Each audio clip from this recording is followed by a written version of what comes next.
आईच्या बाबतीमध्ये आपण बोलतो का नाही? अरे लेकरानं मांडीवर शीख केली का कोणी मांडी कापतं, हे आईच्या संदर्भात बोललं जातं. हे आई आणि संत दोघातलं साधर्म्य. विठाला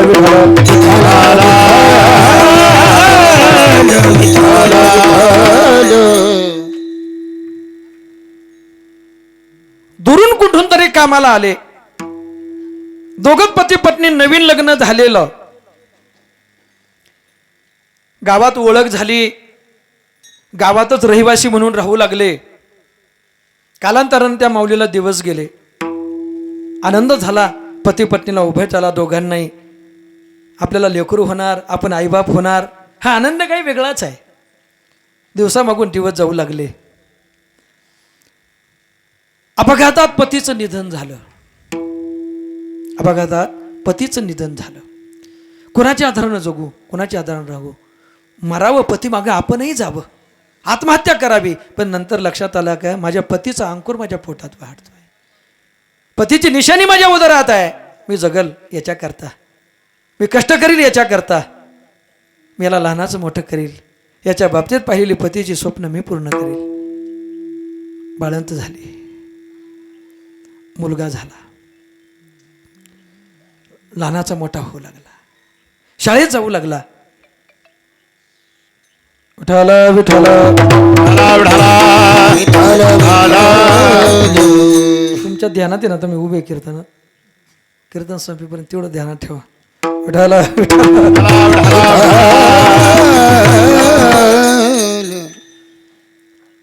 चौथी, पाचवी, सहावी, सातवी, एक दिवस ते पोरग रडतच आलं शाळेतून घरी. ती माऊली काबाड कष्ट करून लोकांची मोलमजुरी करून त्याला लहानाचा मोठा करते. रडत येणाऱ्या लेकराला बघितलं, आई धावतच गेली अंगणात. रडणाऱ्या लेकराला जवळ घेतलं आणि पाठवून हात फिरवले. का रडतो रे, का रडतो, का रडतो? कोणी मारलं का, कोणी बोललं का? त्या लेकरानं त्या आईला दूर ढकलून दिलं.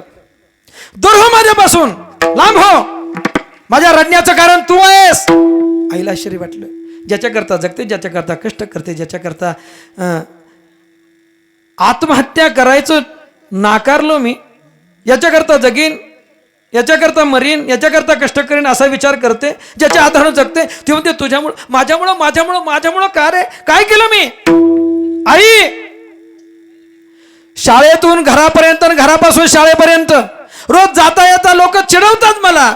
आंधळीचं पोरगं आलं, आंधळीचं पोरगं आलं. आई, बाकीच्या पोरांची आई बघ ना, किती छान आहेत, किती सुंदर आहेत. दोन्ही डोळे, सर्वांना दोन दोन डोळे आहेत. मलाही देवानं दोन डोळे दिले आणि तुला एकच डोळा. एका डोळ्यानं आंधळी सगळे चिडवतात तुझ्यामुळं. मला बरं नाही वाटत, तू आवडत नाही मला.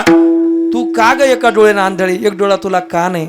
आईनं म्हणावं, राजा तुला आता काय कळायचं रे? ज्यावेळेला तू मोठा होशील, समजदार होशील, त्यावेळेला मी सांगल मला एक डोळा का नाही ते. पण त्याला काही ती आई आवडायची नाही, रागराग करायचा.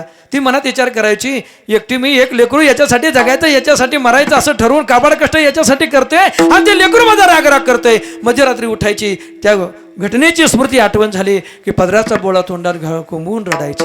ते बघायचं पण आईबद्दल काही वाटायचं नाही. जुन्या काळात 11वीला ग्रॅज्युएशन होतं ना, 11वी झाली, चांगल्या मार्कानं पास झालं, निघून गेलं. ती कायमचं आईला सोडून निघून गेलं, शहरात राहू लागलं, कॉलेजला जाऊ लागलं. त्याच्या वर्गात एक मुलगी, हा हुशार होता, टॉपर होता. त्या मुलीची एकुलती एक मुलगी, आईवडिलांना बाप तिचा कंपनीचा मालक, दोघांची ओळख, ओळखीचं रूपांतर प्रेमात, प्रेमाचं रूपांतर लग्नात. तो तिकडंच राहत होता, तिथून पळून जायची काही गरज पडली नाही. विठाला विठाला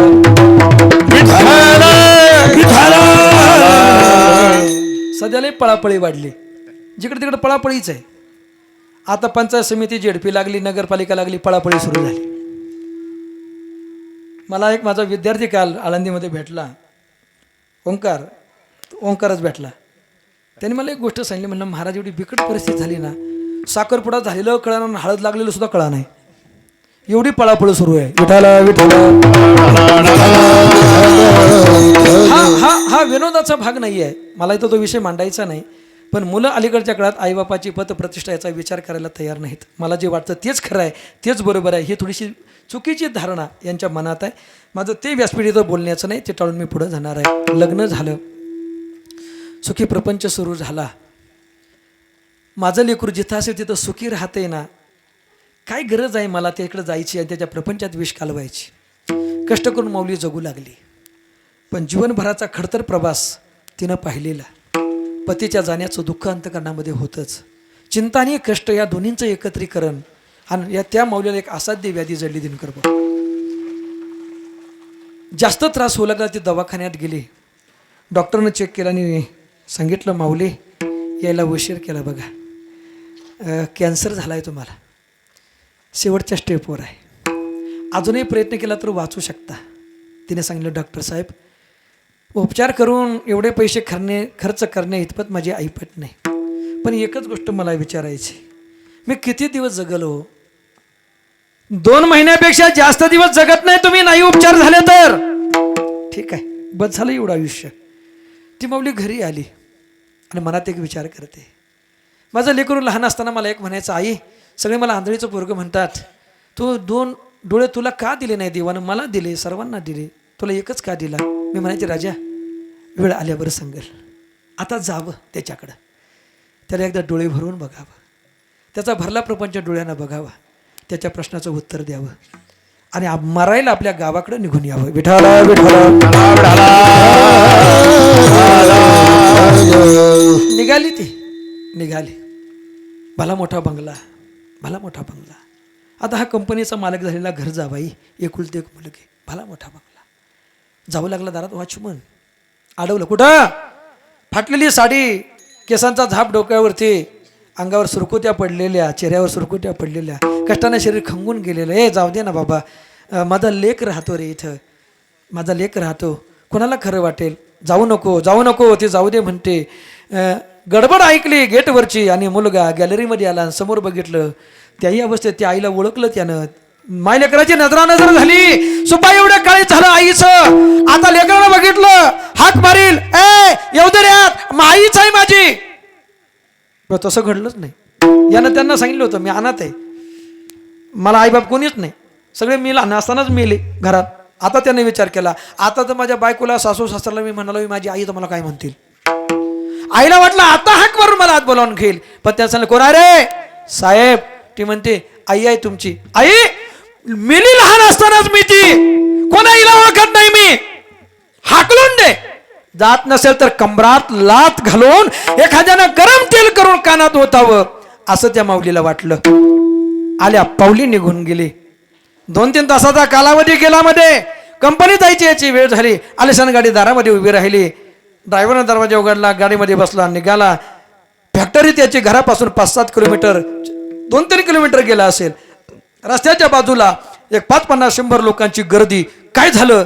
कुतूहल जागा झालं म्हणून ड्रायव्हरला गाडी बाजूला लावायला सांगितली. आणि काय झालं पाहण्याकरता तो साहेब गाडीतून उतरला आणि चालत चालत त्या गर्दी बाजूला केली आणि हात डोकावून बघितलं. पुढचं दृश्य बघितलं आणि काळजाचं पाणी झालं. विठ्ठल विठ्ठल. आई मेली मी लहान असतानाच, कोण आहे मी ओळखत नाही, हाकलून दे, जात नसेल तर कमरात लाच घालून हाकलून दे, असं म्हणून दारात आलेल्या आईला हाकलून लावलं. त्याच आईचा मृतदेह रक्ताच्या थरोळ्यात पडला. लोक चर्चा करत होते, कोणाची माया आहे रे, या अशा का वयात कोणी घराच्या बाहेर काढून देतं. जोरदार धडक दिली कुणी ते कोणाच्या तरी अज्ञात गाडीनं. दवाखान्यात न्यायला उसंत मिळाली नाही, रक्तस्राव भरपूर झाला. माय जागेवर गेली. हो ही कोणाची माया आहे? लेकरं कशी एवढी कृतज्ञ असतात, ह्या वयात आपल्या आईला अशा अवस्थेत घराच्या बाहेर काढून देतात. आता मात्र माझ्याकडून बरंच काही चुकलंय असं वाटतंय त्याला, पण अजूनही धाडस होत नाही, हे माझीच आई आहे असं म्हणायचं. समोर आला, बघितलं, निहाळलं, लक्षात आलं आईच्या हातात एक कागद आहे. माझ्या आईला लिहिता येत नाही, वाचता येत नाही, हा कागद कसला आहे म्हणून जवळ आला. त्यानं कागद अलगद हातातून काढून घेतला आणि कागद उघडला आणि तो वाचू लागला. त्या कागदाची सुरुवात काय होती माहित आहे? माझ्या राजा, तुझ्या घरी राहायला नव्हते रे आली, तुझ्या घरी राहायला नव्हते आली. तुम्हाला नेहमी म्हणायचंच ना आई, देवानं सगळ्यांना 2-2 डोळे दिले, देवानं मलाही 2 डोळे दिले, त्या देवानं तुलाच 1 डोळा का दिला? हे म्हणायचे माझ्या राजा, तुझं वय नाही समजून घेण्याचं, तू मोठा झालास ना, समाजात झाला की तुझ्या या प्रश्नाचं उत्तर देईल.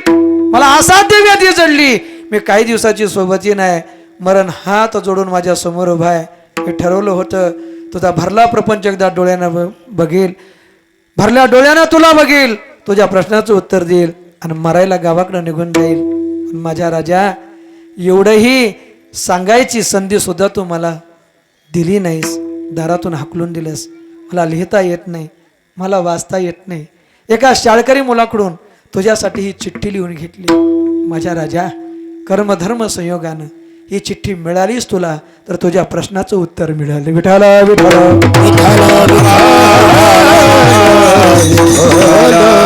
तू लहान असताना म्हणायचंस ना, आई देवानं सगळ्यांना 2 डोळे दिले, मलाही 2 डोळे दिले, त्याच देवानं तुलाच का 1 डोळा दिला. ऐक, पोटात होतास राजा, अपघातात बाप गेला तुझा, जवळचा नातेवाईक नव्हतं कुणी, आत्महत्या करावी वाटली, पण परत स्मरण झालं माझ्या पतीचा अंकुर तू माझ्या पोटात वाढतोय. ठरवलं माझ्या या लेकरासाठी जगल, या लेकरासाठी मरल, माझ्या पतीची ही शेवटची आठवण म्हणून तुला वाढवला रे पोटात. 9 महिने 9 दिवस भरले, बाळपणाच्या वेदना सुरू झाल्या, शेजारच्या पाजारच्या लोकांनी दवाखान्यात नेलं, मी बाळण झाले, डॉक्टर धावत आले, माऊली मुलगा झाला तुम्हाला, सुद्धा एवढं कार्य झालं. आनंदाचा समुद्र ओसंडून वाहू लागला हृदयातून माझ्या, पण आनंद क्षणभरच टेकला माझ्या राजा. डॉक्टर साहेबांचा चेहरा उतरला आणि डॉक्टर साहेब म्हणाले, माऊली मुलगा झाला पण जन्मता एका डोळ्यानं आंधळा आहे. हे माझ्या राजा, तू म्हणायचास ना, आई देवानं सगळ्यांना 2 डोळे दिले, देवानं तुलाच का 1 डोळा दिला. देवानं मला नाही रे, तो देव मात्र तुला 1 डोळा द्यायचा विसरला होता. आभाळ कोसळलं, लहानाचा मोठा होऊ लागला, मी घेऊन फिरू लागले तुला, दवाखाने करू लागले, अनेक डॉक्टर भेटले, पैसे नव्हते एवढे माझ्याकडं, काय करावं सुचत नव्हतं. एका डॉक्टरने सांगितलं, माऊली ऑपरेशन करतो मी, पण याला डोळा कोण देईल. मी म्हणालो माझा चालेल. डॉक्टरने सांगितलं चालेल. मी माझा डोळा दिला, देवासारखा भेटला, पैसे घेतले नाही त्यानं माझ्याकडून, ऑपरेशन यशस्वी झालं. माझ्या राजा, तुझ्यासाठी मी एका डोळ्यानं आंधळी झाली, माझा डोळा तुला दिला. आज हे जग तो 2 डोळ्याने बघतोस ना, त्यातला 1 डोळा देवानं नाही रे, तुझ्या आईनं तुला दिलाय. त्या देवानं सगळ्यासारखे मलाही 2 डोळे दिले, पण तो देव मात्र तुला 1 डोळा द्यायचा विसरला. तुझ्या 2 डोळ्यानं पाहतोस, त्यातला 1 डोळा देवानं नाही, तुझ्या आईनं तुला दिलेला आहे. वाक्य पूर्ण झालं पत्र.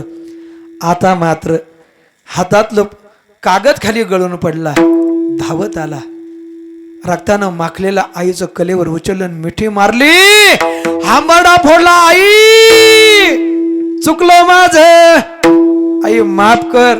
ज्या गोष्टीसाठी तुझ्यावर रागावत आलो, नाराज होत आलो, ती आंधळी म्हणत आलो, ती मात्र तू माझ्या करताच एका डोळ्यानं आंधळी झाली. आई मला माफ कर. उदाहरण संपलं माझं.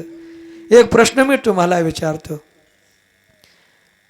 ज्याशी कुणी नाही त्याशी देव आहे असं आम्ही म्हणतो, पण पुढचं एक वाक्य वापरू, ज्याचा देवही नाही त्याची आई आणि संत आहेत. विठाला विठाला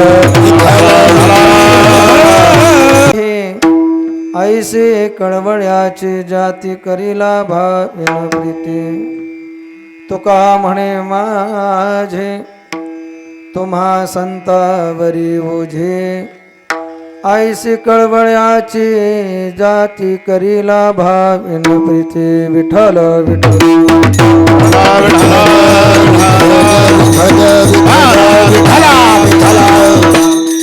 सजयते सिंधुर्वदनो देव यत्पाद पंकज स्मरणं, वासरमणिरिवतमसामराशिन्नाशयति विघ्नानां, समचरण सरोजं सान्द्रनीलाम्बुदाभं, जगननिहित पाणि मंडन मंडनानां, तरुण तुलसीमाला कंदरं कंजनेत्रं, सदय धवल हासं विठ्ठलं चिंतयामि. पंढरीच्या देवराया दंडवत तुझे पाया, दंडवत तुझे पाया, दंडवत तुझे पाया, पाया.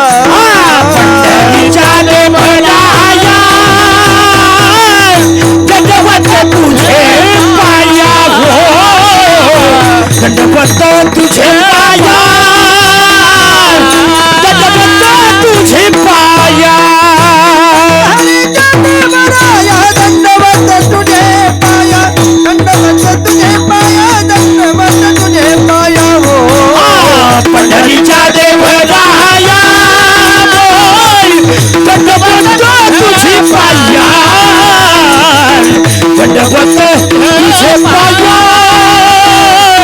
दंडवत तुझे पाया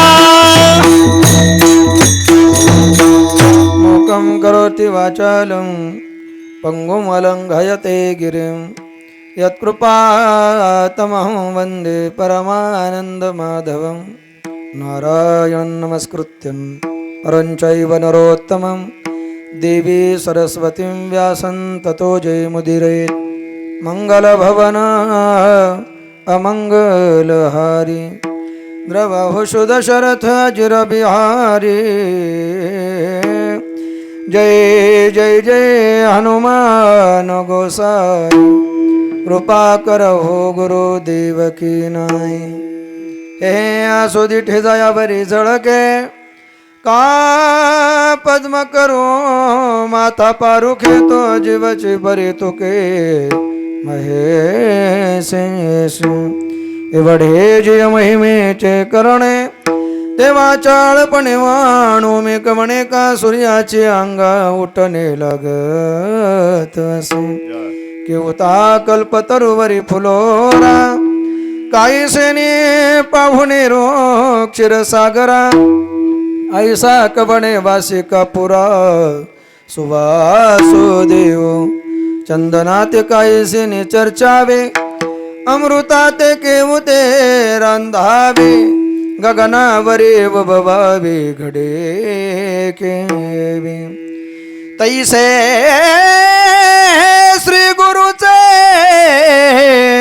महिमान अकळिता के असे साधन हे जाणून नियमिया नमोन निवांत केले नमो ज्ञानेश्वरा नमो ज्ञानेश्वरा नमो ज्ञानेश्वरा नमो ज्ञानेश्वरा नमो ज्ञानेश्वरा नमो ज्ञानेश्वरा नमो ज्ञानेश्वरा नमो ज्ञानेश्वरा निवृत्ते उदार सोपान देवा निवृत्ते उदार सोपान देवा मुक्ताबाई नमो त्रिभुवन पावन मुक्ताबाई नमो त्रिभुवन पावन निवृत्ती उदार सोपान देवा निवृत्ती उदार सोपान देवा मुक्ताबाई नमो त्रिभुवन पावन मुक्ताबाई नमो त्रिभुवन पावनी लागी सेवक दानो तुमच्या लागलो निज चरण अहो स्वामी तुझया देवा यावरी न करावा सोने लागी सेवक झालो तुमच्या लागलो निज चरणा अहो स्वामी तुझया देवा यावरी न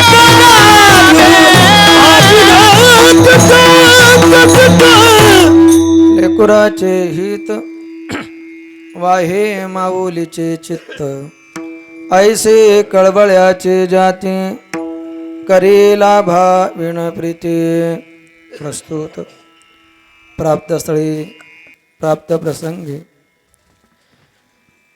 प्रभू श्री रामचंद्र संत शिरोमणी श्री निळोबाराय संत श्रेष्ठ निंबराज महाराजांच्या चरणस्पर्शानं प्रभू श्री रामलिंग श्री देवडेश्वर क्षेत्रपाळ कालभैरवनाथांच्या वास्तव्यानं पुनीत आणि पावन झालेल्या या पुण्यभूमीमध्ये आणि अवधूत चिंतन श्री गुरुदेव दत्तांच्या या प्रांगणात आणि आजच्या या धर्ममंडपामध्ये आजची ही कीर्तनरूपी सेवा किन्निमित्त आयोजित केलेली आहे आणि आपण सर्वजण या धर्ममंडपात कोणत्या कारणानं उपस्थित आहात हे आपणा सर्वांस तरी वेगळे विदित करण्याची गरज नाही.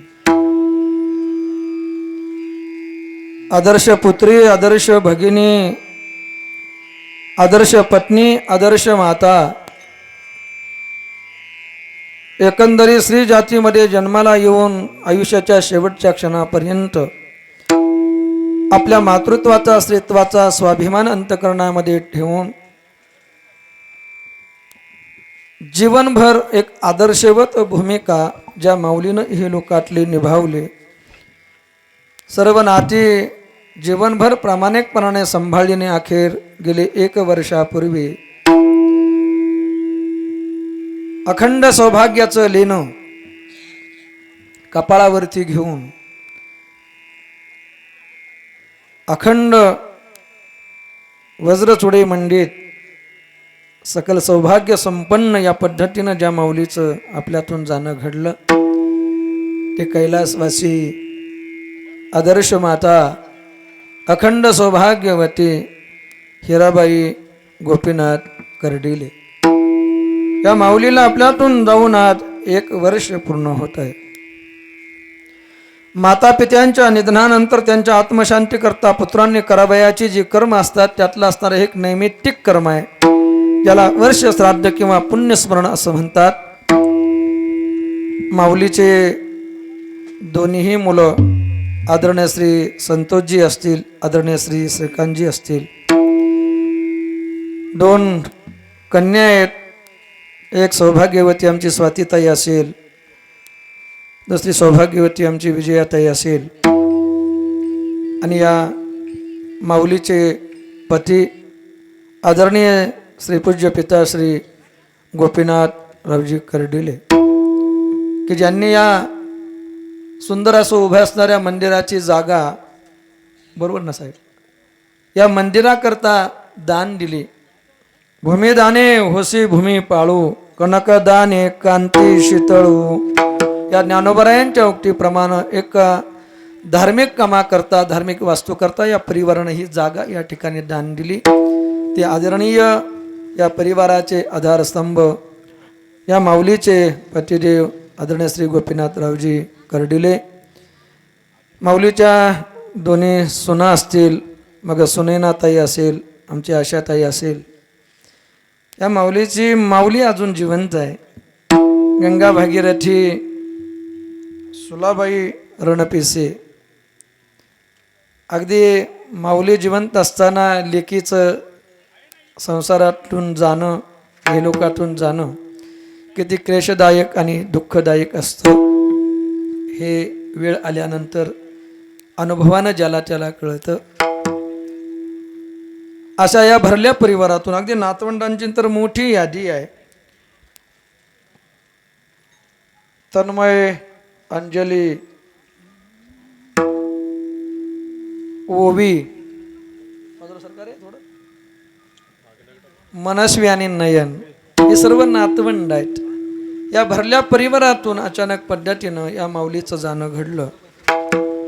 तसं जर पाहिलं तर मुलं कर्तबगारीला आली, मुलींची लग्न झाली, मुलांची लग्न झाली आणि सुना घरात आल्या की घरातल्या ज्येष्ठ व्यक्तिमत्वांना एकच माहीत असतं, आपल्या नातवंडांना मांडीवर खेळवणं, स्वतःची अपुरी राहिलेली स्वप्न नातवंडांच्या माध्यमातून पूर्ण करून घेणं, आणि मुलांचा मुलींचा भरला प्रपंच पाहत एक दिवस भगवान परमात्म्याने आपल्याला इथून घेऊन जाणं, ही एकच अपेक्षा आईवडिलांच्या अंतःकरणामध्ये असते. पण सुखी प्रपंच मुलांचा पाहत असताना, एक आनंदाचे दिवस वाटायला आलेले असताना अचानक या माऊलीचं आपल्यातून 1 वर्षापूर्वी जाणं घडलं. दुःखाची तीव्रता आजही तेवढीच असेल ज्यावेळेला ती माऊली आपल्याला सोडून गेली. दोन्ही मुलं, दोन्ही मुली यांच्या अंतःकरणात आजही दुःखाची तीव्रता तेवढीच असेल.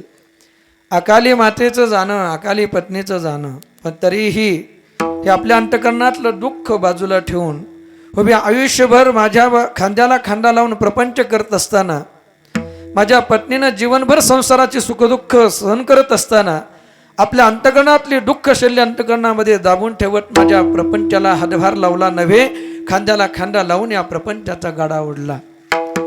हे कृतज्ञतेची भावना ही पतीच्या अंतःकरणात असेल. उभ्या आयुष्यभर आपल्या अंतःकरणातले दुःख अंतःकरणामध्ये दाबून मायेचा हात आमच्या डोक्यावरून फिरून उभ्या आयुष्यभर आमच्या आईनं आमच्यावर निस्वार्थ निलोप अमर्याद प्रेम केला असेल. ही भावना या 4 भावंडांच्या अंतःकरणामध्ये असेल. आणि म्हणूनच अंतःकरणातलं ही दुःख बाजूला ठेवून माझ्या या आईच्या, माझ्या पत्नीच्या उपकारातून उतराई होण्याकरता काहीतरी माझं कर्तव्य आहे, काहीतरी माझं दिन आहे, या भावनेनं या परिवर्ण मातेच्या पुण्यस्मरणाच्या निमित्तानं मातेला अभिवादन करण्याकरता, त्या मातेच्या स्मृतीला उजाळा देण्याकरता हा वर्ष श्राद्धाचा सुंदर कार्यक्रम या ठिकाणी आयोजित केला. कथा, कीर्तन, ज्ञानदान, प्रबोधन, अन्नदान या सर्व गोष्टींचं एकत्रीकरण पिंडदानाचा विधी असेल. मी या माऊलींची दोन्ही मुलं संतोषजी असतील, आमचे बंधू श्रीकांतजी असतील यांना धन्यवाद देतो की आईवरचं नितांत स्नेह, नितांत प्रेम अल्पकाळामध्ये ते प्रेमाचं छत्र डोक्यावरून हरपलं, पण जिवंत असताना माऊलीनं जे आपल्यावरती प्रेम केलं त्याच्याविषयीची कृतज्ञतेची भावना अंतःकरणामध्ये ठेवून या परिवारानं हा कार्यक्रम आयोजित केला आहे. पहिल्यांदा या माऊलीची चारीही लेकरं आणि पती यांना शतशः धन्यवाद. विठ्ठल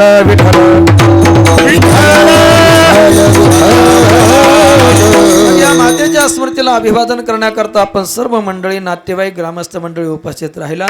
सुरुवातीलाच कळले परिवाराच्या वतीनं आपल्या सर्वांचा ऋण या ठिकाणी व्यक्त करतो. एका मातेच्या पुण्यस्मरणाची ही कीर्तनरूपी सेवा आहे. या मातेचे चिरंजीव आदरणीय संतोषजी यांनी अनेक वेळेला मला फोन केले. आदरणीय माझ्या नितांत स्नेह करणारे प्रवचनकार, कीर्तनकार, आपल्या परिसरातलं भक्तिवैभव, भक्तिभूषण आदरणीय हरिभक्तीपरायण शामराव महाराज खरबस, त्याजवळ आदरणीय आमचे विठ्ठल महाराज खरबस यांनी फोन करून या कार्यक्रमाची आठवण, निमंत्रण या सगळ्याच गोष्टी त्यांच्या माध्यमातून घडल्या. त्यांना या ठिकाणी सत्याशा धन्यवाद देतो. आपणा सर्वांच्या विनंतीला आणि प्रेमाला मान देऊन या ठिकाणी येणं घडलं आणि कीर्तन सेवेच्या माध्यमातून पुनश्च एकदा आपणा सर्वांच्या दर्शनात आणि सेवेचा लाभ या ठिकाणी मला प्राप्त होतोय. कीर्तन साथीच्या माध्यमातून या ठिकाणी आपल्याला उपलब्ध झालेले अतिशय या परिसरातील, या भागातील नामवंत, कीर्तिवंत ही मंडळी आहेत. मृदंग विश्वातला कोहिनूर म्हणून मी ज्यांचं नाव घेतो ना, आपल्या परिसराचं उत्तुंग असणं, उच्च शिखरावर पोहोचलेलं, अल्प कालावधीत अल्प वयात असणारं वैभव, ते म्हणजे मृदंगाचार्य हरिभक्तीपरायण ओंकारजी महाराज घेगडे हे उपस्थित आहेत. धन्यवाद. भाग्य आहे. आधी थोडी गफलत झाली, 22 तारीख रिकामी आहे का नाही, पण ते जुळत गेलं सगळं. आणि एक खानदानी गायक, एक दरबारी गायक म्हणून मी फक्त त्यांचंच नाव घेत असतो नेहमी. बाकीचे मंडळी माझ्यावर नितांत स्नेह करणारी मंडळी आहेत, प्रेम करणारी मंडळी आहेत. या वारकरी संप्रदायातील अनेक कलाकार मंडळी आहेत, परंतु एक दरबारी गायक आणि खानदानी गायक म्हणून मी ज्यांचं नेहमी नामोल्लेख करतो ते माझ्यावर नितांत स्नेह करणारे माझे दोन्ही गुरुबंधू गायक हरिभक्तीपरायण गायनाचार्य काळूराम महाराज घेनान मरकळ आणि हरिभक्तीपरायण गायनाचार्य गजानन महाराज सोमटकर वाघोली, दोघांना शतशः धन्यवाद आहेत. त्याचबरोबर मळगंगा वारकरी संस्थेतील भांबर्ड्याचे विद्यार्थी आमचे माऊली महाराजांचे ते सर्व उपस्थित आहेत. आदरणीय दत्ता महाराज आहेत गावटे, आदरणीय शामराव महाराज आहेत. आमच्या भगिनी या ठिकाणी उभ्या आहेत टाळ घेऊन, त्यांना शतशः धन्यवाद. बसलेले सर्वजण, प्रभू तुम्ही महेशयाची या मूर्ती या नियमानं आपल्याला साष्टांग दंडवत, विनेकरी महाराज आपल्याला साष्टांग दंडवत. आणि ज्यांच्या माध्यमातून आता पुढं होणारं कीर्तन पुढच्या कालखंडामध्ये सुद्धा आपल्याला घर बसल्या ऐकायला मिळणार आहे. जे आलेत त्यांना पुन्हा ऐकायला मिळणार आहेत, जे नाही आलेत त्यांना नंतर ऐकायला मिळणार आहेत, आणि काढली सवड तर सगळ्यांनाच ऐकायला मिळणार आहे. असे संतांची भूमी यूट्यूब चॅनल आपल्याला धन्यवाद आहेत. सध्या कोणाला किती येतं याच्यापेक्षा सोशल मीडियाचा जमाना आहे. जो जास्त यूट्यूबवर आहे तो अगदी, आणि हे श्रेय तुम्हाला आहे बरं, अगदी खूप लोकांना तुम्ही मंडळींनी फोकसमध्ये आणलं. शेवटी ज्याचं त्याचं नशीब, ज्याचं त्याचं प्रारब्ध असतं. असो, सर्वांना नतमस्तक होतो. फक्त एक विनंती सर्वांना, जिथं बसले तिथं पायातल्या चपला काढून बसा, कारण इथं ऊन आहे, इकडं सावली आहे, सावलीच्या आधारानं बसा, काही अडचण नाही. आणि एक विनंती आहे, श्रद्धांजली म्हणजे काय, कीर्तन संपता यायचं आणि मग 15-15 मिनटं श्रद्धांजली व्हायची. जणू काय त्या कुटुंबाबद्दल फारच प्रेम उतू चाललंय. वर्षात तो कधी आलेला नसतो घरी, वर्षभरात तो कधी त्यांच्या घरी आलेला नसतो, पण इथं मात्र येतो. आचारसंहिता लागल्यावर येत नाहीत, मग त्यांना माहिती बोलायची संधी नाही. मग आपल्याला म्हणजे माझं स्पष्ट बोलणं असतं, आपलाच भाग आहे, आपलाच परिसर आहे, त्याच्यामुळे लाजायचं आणि घाबरायचं. मी बाहेर नाही घाबरत, आपल्या परिसरात काय घाबरतोय. ती श्रद्धांजली नाही, ती श्रद्धांजली नसते. कुटुंबाबद्दल छान छान बोलणं, आमच्या भाषेत गुळ फेकणं, ती श्रद्धांजली नसते. श्रद्धांजली काय असते माहीत आहे, खरंच आत्मीयत येणं, मनापासून त्या कुटुंबाच्या दुःखात सहभागी होण्याकरता येणं, ही श्रद्धांजली आहे. अंत्यविधीला येताना घरी येणं, आणि घरच्या मंडळीबरोबर चालत स्मशानभूमीपर्यंत जाणं ही श्रद्धांजली आहे. तिथं येऊन तिथं असल्या लोकांना फोन नाही करणं, किती वेळ लागेल आणि कधी येईल, याला श्रद्धांजली म्हणत नाहीत. त्या कुटुंबाबद्दलची आत्मीयता, प्रेम, स्नेह अंतःकरणामध्ये हवा आहे. त्यांचं सांत्वन करण्याकरता येणं.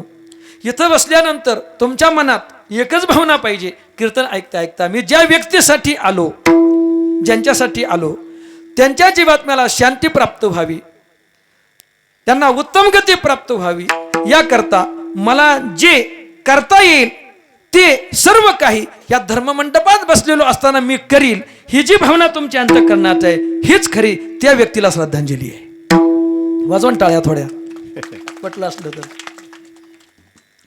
दुसरी श्रद्धांजली असू शकत नाही. पण आज तुमची एक जबाबदारी आहे.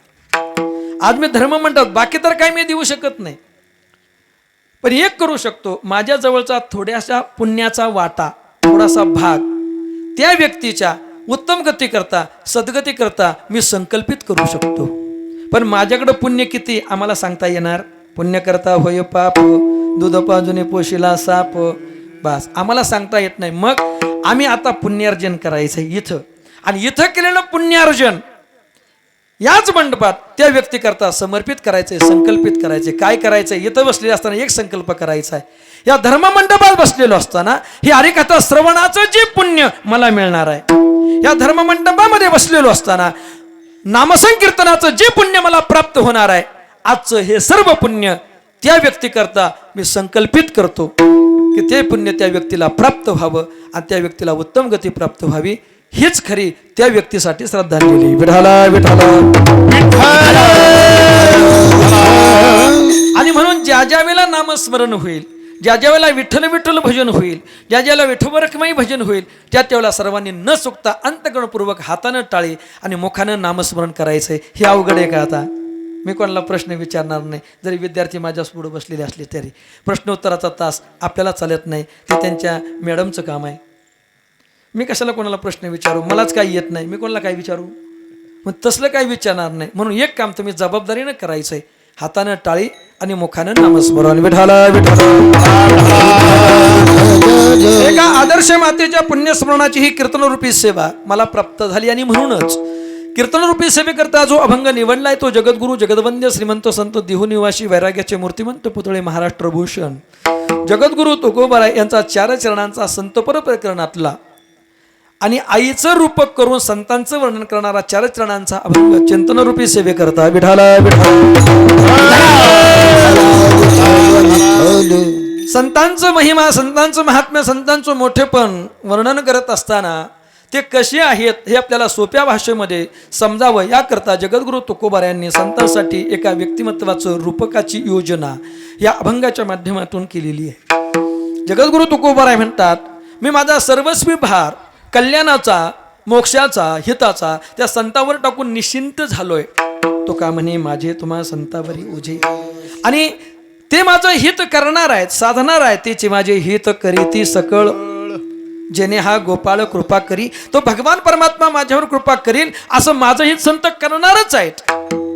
पण का करणार याच्याकरता त्यांनी एक रूपक वापरलं, कारण त्यांचं माझ्यावर असणारं प्रेम हे काही विशेष व्यक्तिमत्वाच्या तुलनेचं प्रेम आहे, समानतेचं प्रेम आहे. त्या व्यक्तिमत्वाचं नाव आहे आई. विठाला विठाला.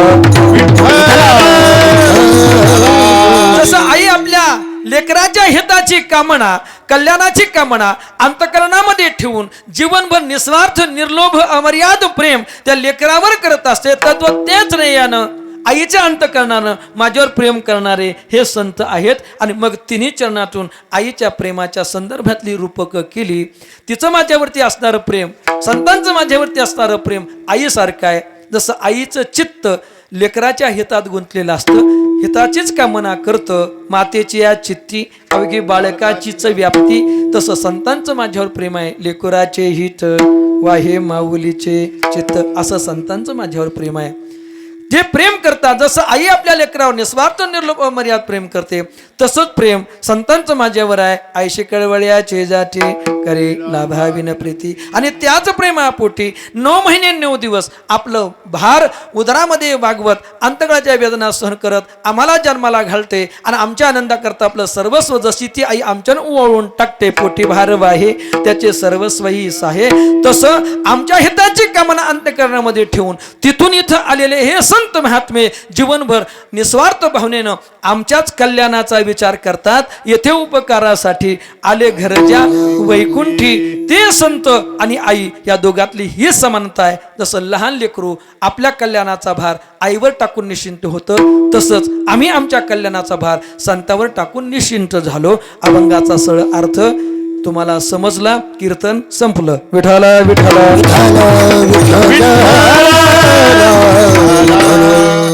अभंगात काय सुखबऱ्यांना सांगायचं हे जर तुम्हाला कळलं असेल तर पुढचा एवढा वेळ वाया कशाला घालवायचा आहे. लगेच पंक्ती धरून घेऊ नाही, ऐकायचं थोडंसं.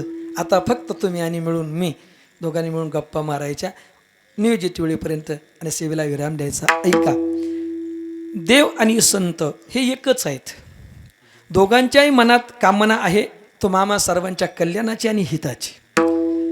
तिथं द्वैत भाव नाही. बारकाईनं चिंतन केलं तर संतांनी दुर्जनाचा उद्धार केला, सज्जनांचा तर केलाच.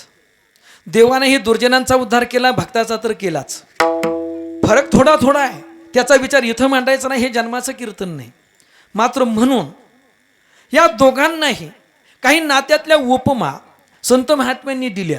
विठ्ठल माये बाप चुलता, विठ्ठल भगिनी आणि भ्राता, विठ्ठले बिन चाड नाही गोता, तुका म्हणे आता अनेक नाही दुसरे. ही देवाकरता दिलेली उपमा आहे. दत्त माझी माता, दत्त माझा पिता, बहीण बंधू चुलता दत्त माझा. असाच एक अभंग तुकोबरायांचा, हा नाथ महाराजांचा अभंग. कृष्ण माझी माता, कृष्ण माझा पिता, बहीण बंधू चुलता कृष्ण माझा. ही उपमा दिली देवाकरता, संतांकरता दिली. तुम्ही संत माय बाप कृपा बंधू, कायमी पतित कीर्तिवानो. ज्ञानोबारांनी भगवान परमात्मा करता आईचं रूपक केलं प्रेमासाठी. किंबहुना धनुर्धरा, जो मातेची आई उदरा, तो मातेचा सोयरा के तुला पा. सद्गुरु करता तुकोबरायांनी आईच्या प्रेमाचं रूपक केलं. विठाला विठाला विठाला साठी पण ते हाती धरली पाठी, तैशे संत जगी क्रिया करून निदावी ट्यांगी. तिसरं चरण काय? बालकाची चाली, माता जाणून पाऊल घाली, तैसे संत जगी. आईच्या प्रेमाचं रूपक केलं. मातेचे या चित्ती, अवघी बाळकाचीच व्याप्ती, देह विसर्या फुला, जवळ घेताशी न गेला. हे संतांसाठीच आईच्या प्रेमाचं केलेलं रूपक आहे. ऐका, अनेक नातेसंबंधानं सद्गुरू संत किंवा देव यांच्याकरता अनेक नात्यांच्या उपमा संत महात्म्यांनी आपल्या वाङ्मयामध्ये वापरलेल्या पाहायला मिळतील. पण विशेष करून देव आणि संतांकरता आईच्या रूपकाची योजना मात्र जास्त वेळेला, जास्त तशी प्रमाणाने अभंग आपल्याला पाहायला मिळतो. विठाला विठाला आई आता पाहतेस काय. हे देवाकरता आईच्या प्रेमाचं केलेलं ये ग विठाबाई माझे पंढरीचे आई. हे देवाकरता आईच्या प्रेमाचं केलेलं रूपक आहे. चला तुका म्हणे भोळी विठ्ठल कृपेची, हे आईच्या प्रेमासाठी केलेलं रूपक आहे. विठाई किठाई माझ्या कृष्णाई का नाही, हे आईच्या प्रेमाकरता केलेलं, देवाच्या प्रेमाकरता केलेलं आईचं रूपक आहे. जसं देवाकरता आईचं रूपक केलं तसं संतांकरता सुद्धा आईचं रूपक केलं. विठ्ठल विठ्ठल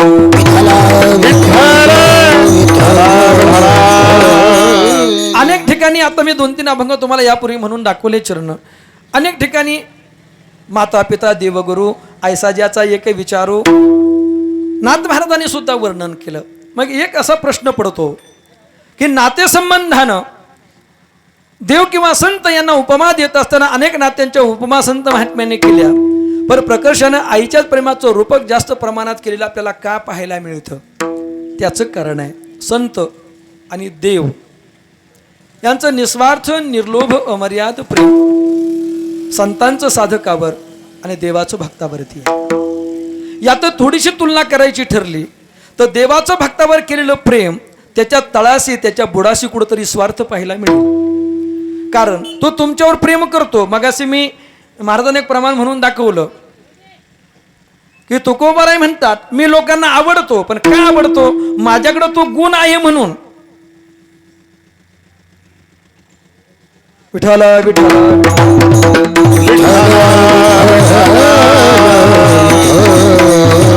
आवडतो जना तुका म्हणे 60 गुणा. हे देवाच्या बाबतीमध्ये लागू पडतं. देव भक्तावर प्रेम करतो, उद्धार तो दोघांचा करतो, पण भक्तावर प्रेम करतो आणि दुर्जनाचा मारून उद्धार करतो, दुर्जनाशी संहार आहे. ही थोडासा फरक त्या ठिकाणी भगवान परमात्म्यानं केला. भक्तावर प्रेम का करतो? तो त्याचं सतत नाव घेतो म्हणून. त्याने घ्यावे नाम तिसी करणे त्याचे काम. देवालाही ही इच्छा आहे, ही अपेक्षा आहे की तो जर माझा भक्त आहे, मी त्याच्यासाठी धावावं पळावं असं वाटत असेल तर किमान त्यांनी माझं नाव तरी घ्यावं. ही भावना देवाच्या अंतःकरणात आहे. तुकोबारांनी ओळखलं देव त्याच्या प्रेमामध्ये कुठंतरी स्वार्थ आहे, पण जगाच्या पाठीवर असं एक व्यक्तिमत्व आहे, असं एक पात्र आहे की जे तुम्हाला सर्वसामान्यावर प्रेम करत असताना यत्किंच ते स्वार्थाचा भाव, प्रत्युपकाराची अपेक्षा त्या पात्राच्या अंतःकरणात नाही. ते पात्र आहे संतांचं. मग याला साजेशी उपमा कोणती? तर त्याला साजेशी उपमा फक्त आईचीच उपयोगी पडू शकते. संतांनी प्रेम केलं, बरा वाईट पाहून प्रेम केलं नाही, सर्वावर सारखंच प्रेम केलं. या रे लहान थोर याती भलते नारी नर, करावा विचार न लगे चिंता कवनासी. तुम्हाला कोणालाही चिंता करायची गरज नाही. तुम्ही जसे असाल तसे, फक्त आम्ही म्हणतो या आणि आमचं ऐका. तुमचा मोक्षावर, कल्याणावर, हितावर अधिकार सिद्ध आहे. विठाला विठाला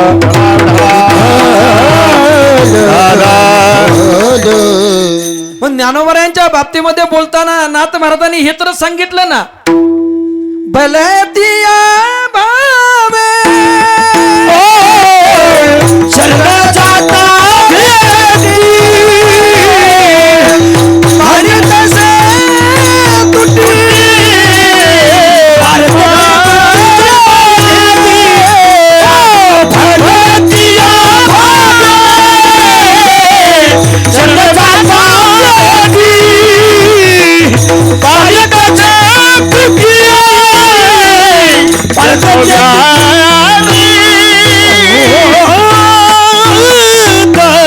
नाथ महाराज म्हणतात फक्त कोणती इच्छा तुमची मनात असू द्या, फक्त त्यांनी बोलावून तुम्ही जवळ जा. अगदी मोक्षावर तुमचा अधिकार सिद्ध. हे संत आहेत. नपा हे याती कुळाचा विचार, भक्त करुणा करत ज्ञानाबाई. तद्वत त्याच नाही ना, आई पण आहे ना. आई मुलाच्या कोणत्याही गुणदोषाचा विचार करत नाही. आपल्याकडे एक वाक्य आपण नेहमी बोलतो, किती मोठा गुन्हा करा, त्या गुन्ह्यातून निर्दोष सोडणारं एकच कोर्ट जगाच्या पाठीवर आहे, ती म्हणजे. आणि भक्ताचं तुम्ही किती अकल्याण करण्याचा प्रयत्न करा, हा शब्द जरा उच्च प्रतीचा पडेल. कल्याणाचा विचार तिथं येतच नाही. संतांना किती त्रास द्या तरी तुमच्या हिताची, कल्याणाची कामना ज्यांच्या अंतःकरणात ते संत आहेत. विठाला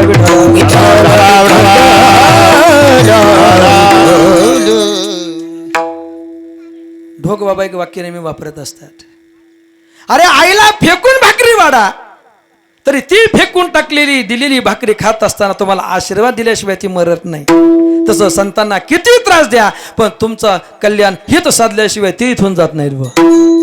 हे दोघातलं साम्य आहे. चला याच्या पुढं आईच्या प्रेमामधली एक न्यूनता सांगत असताना मी सांगत असतो, आई लहान्यावर प्रेम करते. जाणते लेकरो माता लागे दूर धरू. संतांचं तसंच आहे. संत जाणत्याला थोडंसं दूर करतात आणि जे नेणत आहे, जे आज्ञानी आहे, संत त्याला जवळ करतात. जे का रंजले गांजले त्याशी म्हणे जो आपुले, तोची साधू ओळखावा देव तेथे ती जाणावा. हे संत आणि आई दोघातलं साधर्म्य. विठाला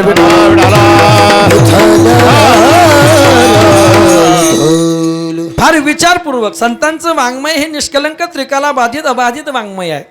संतांच्या वाङ्मयामध्ये 700 वर्षापूर्वी लिहिलेली ज्ञानेश्वरी आजही त्याच्यात बदल करायची गरज पडत नाही. 450 वर्षापूर्वी तुकोबाने लिहिलेली गाथा आजही त्याच्यामध्ये यत्किंचितही बदल करायची गरज पडत नाही. हे संतांचं वाङ्मय आहे. संत उपमा देताना त्या प्रसंगाकरता, त्या सिद्धांताकरता, दृष्टांत त्या प्रसंगाकरता उपमा देत असताना फार विचारपूर्वक देतात, फार विचारपूर्वक. याच्यातली थोडी थोडी सूक्ष्मता अधिक जर सांगत गेलो तर सद्गुरू करता उपमा देत असताना मात्र ज्ञानेश्वरीमध्ये ज्ञानोबारायांनी बापाची उपमा दिली. बालक बापाचे ताटी रिगे आणि ते बापातेचे जेवू लागे की तो संतोषी लेनी वेगे मुखची ओढवी. सद्गुरूला बापाची उपमा दिली. का बापाची उपमा दिली? त्याचं कारण आहे गुरु शिष्याची यत्किंचितही चूक खपवून घेत नाही, तसाच बाप पोराची एवढीशी सुद्धा चूक खपवून घेत. हे दोघातलं साधर्म्य आहे. किती सूक्ष्म विचार आहे. पोराची चूक बाप कधी खपवून घेत नाही, तशी शिष्याची चूक सद्गुरू कधी खपवून घेत नाही. हे लक्षात घ्या. हे दोन्हीतलं साधर्म्य आहे. म्हणून उपमा देत असताना सुद्धा त्या त्या प्रसंगामध्ये अतिशय सूक्ष्म पद्धतीने विचार करून संतांनी उपमा दिल्यात. म्हणून आजही त्याच्यामध्ये बदल करायची गरज पडत नाही. त्याचं हे कारण आहे. विठाला विठाला इथं तुकोबाराय संतांकरता आईच्या प्रेमाचं रूपक आहे. मी एक वाक्य वापरलं, कितीही मोठा गुन्हा करा त्या गुन्ह्यातून निर्दोष सोडणारं एकच कोर्ट जगाच्या पाठीवर ते म्हणजे आई. संतांचं तसंच आहे. किती त्रास द्या, किती त्रास. एक प्रसंग सांगू का? अगदी ते असतंच. नाहीतरी संत जिवंत आहे तोपर्यंत त्यांची किंमत लोकांना कळाली तर त्यांच्यासारखे पुण्यवान भाग्यवान कोण? कळतच नाही दादा. या विठाला विठाला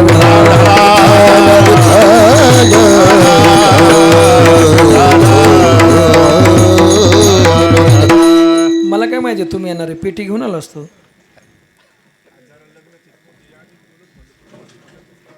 नाही आता सोडित नाही. विठाला विठाला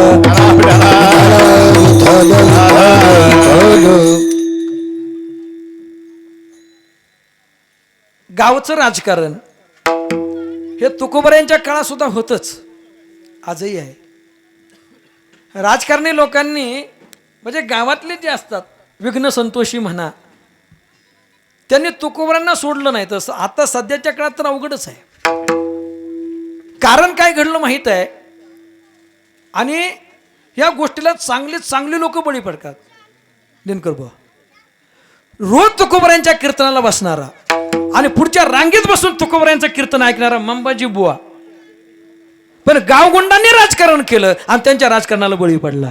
आणि कारण काय घडलं? फक्त तुकोबारायांची गाय त्याच्या धानाला गेली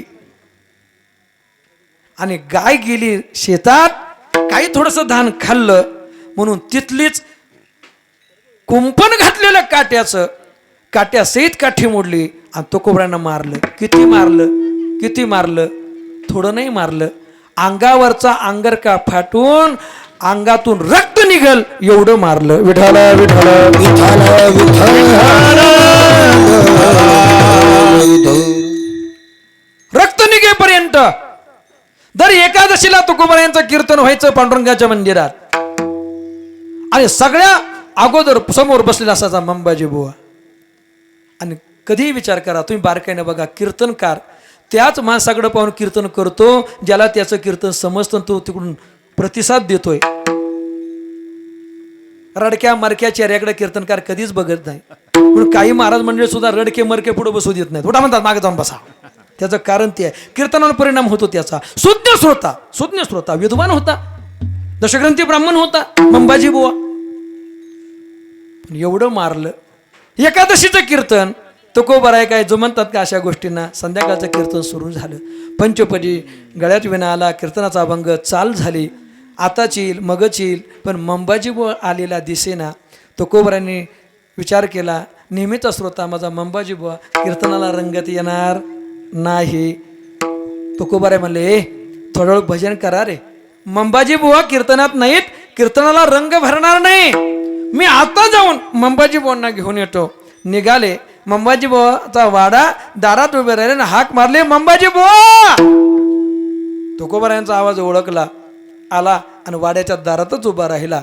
कंदिलाच्या उजेडात तुकोबारांना बघितलं, ज्याला दुपारी गोरा ढोराला लोक मारत नाहीत असं बदडलं अंगारका फाटून अंगातून रक्त निघेपर्यंत ते तुकोबारे मला बोलवण्याकरता आलेत, याची लाज वाटू लागली. दारातच उभा राहिला आणि मुखाकडे पाहतो. तुकोबारांनी हात जोडले, बुवा चला ना, तुम्ही कीर्तनात नाहीत, कीर्तनाला रंग भरेना, रंगत येईना, चला ना. मंबाजी बुवा काय पायऱ्या उतरून खाली यायला तयार नाही. तुकोबारांच्या लक्षात आलं, हो चुकलंच माझं, दुपारी तुम्ही मला मारलत, तुम्हाला आता वाटत असेल या बुवाला दुपारी मारलो, आता कीर्तनाला कसा जाऊ, तुम्ही म्हणलो का काही, हा गावगाडा आहे, गावगाडात या सगळ्या गोष्टी चालणारच आहे, पण त्याचा आणि हरिकीर्तनाचा काय संबंध आहे, चला ना. तुकोबाराय 4 पावलं पुढे चालत आले. लाज वाटली, खाल मान्यानं मंबाजी बुवा वाड्याच्या पायऱ्या उतरून तुकोबारांच्या समोर येऊन उभा राहिला. परत तुकोबारांना थोडंसं वाईट वाटलं. काय वाटलं कुणा ठाऊक, मंबाजी बुवांच्या खांद्यावर हात ठेवला. म्हटलं चुकलंच माझं, मी आलो आणि लगेच तुम्हाला चला म्हटलो, पण दुपारी मारून तुमचे हात दुखत असतील. मी एक काम करू का मंबाजी बुवांनी वरची बघितलं, एक थोडा वेळ तुमचे हात आपण देऊ का, तुम्हाला बरं वाटेल, मग याल का नाही कीर्तनाला. काय वाटलं असेल हो,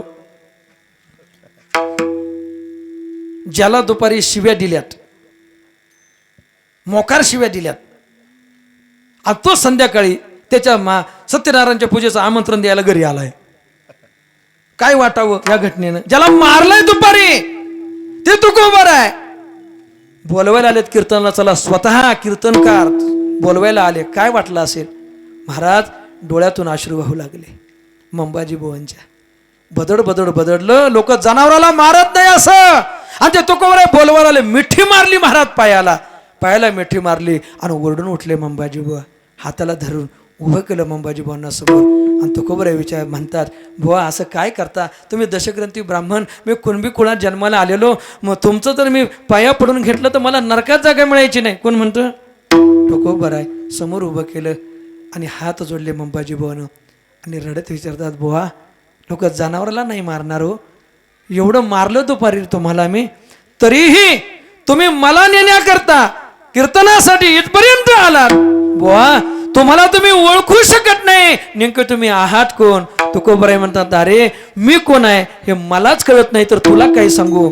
हात जोडले, बुवा जर तुम्ही सांगू शकत नसाल तर आम्हासारख्या पामरांना ते कसं कळावं. मग तुकोबारांनी म्हणावं, अरे विचारायचंच असेल, जाणून घ्यायचंच असेल तर जा पंढरपुरात, त्या विटेवरच्या पांडुरंगाला विचारा. म्हणावं, हा देहूचा तुकोबा आहे तरी कोण, पुसन येते पुसा पांडुरंगा, त्याला विचारा, मी सांगू शकत नाही, मला सांगा. दुपारी ज्याने एवढं मारलं त्या मंबाजी बुवाला तुकोबासारखा महात्मा घरी न्यायला येतो. किती तळमळ आहे, किती कळकळ आहे, किती प्रेम आहे. एखाद्या कार्यक्रमात नुसतं लोकांनी आम्हाला सांगितलं की महाराज त्योले तुम्हाला विरोध करतो बरं का कीर्तनात तारीख घ्यायला, तरी आम्ही त्याचं थोबाड बघत नाही, हाच विरोध करतो माझ्या कीर्तनाला ना, त्याला जे हरी घालत नाही. ज्यानं मारलं दुपारी तुकोबार त्याच्यासाठी घरी आले, हे संतांचं अंतःकरण आहे. उभ्या आयुष्यभर सर्वसामान्यांच्या हिताची कामना करणारे संत आहेत, आणि उभ्या आयुष्यभर आपल्या लेकराच्या कल्याणाची हिताची कामना अंत्यकाळामध्ये ठेवत जीवन जगणारी माया आहे. आणि तुकोबार हीच गोष्ट, हे साधन लेकराचे हित, लेकराचे हित, लेकराचे हित, लेकराचे हित, लेकराचे हित, लेकराचे हित, लेकराचे हित,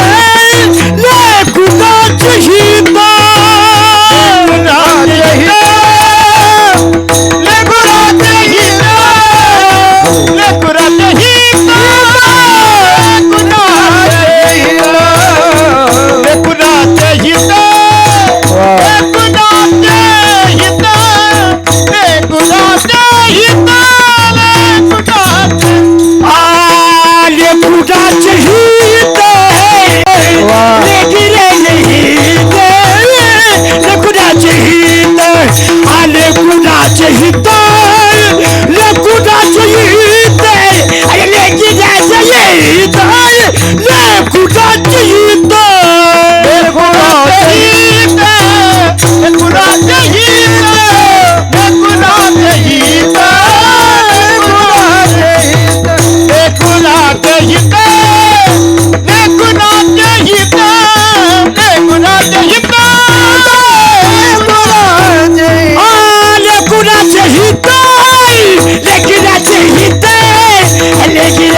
वक्ता तो वक्ता नोहे श्रोतीनं विन, तसं कीर्तन ते कीर्तन नोहे गायनाचार्य विन असं म्हणावं लागेल.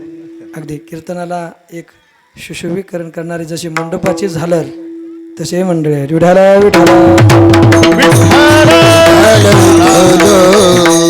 लेकराचे हित वाहे माऊलीचे चित्त. उभं आयुष्य आपल्या लेकराचं हित करण्यामध्ये जिचं चित्त गुंतलेलं असतं खऱ्या अर्थानं तिला आई म्हणतात. आईबद्दल किती बोलावं, आईबद्दल किती सांगावं. पृथ्वीचा कागद समुद्राची शयाने कल्पतरूची लेखणी केली आणि माता सरस्वती जरी लिहायला बसली तर आईचं वर्णन हे कमी पडेल. विठाला विठाला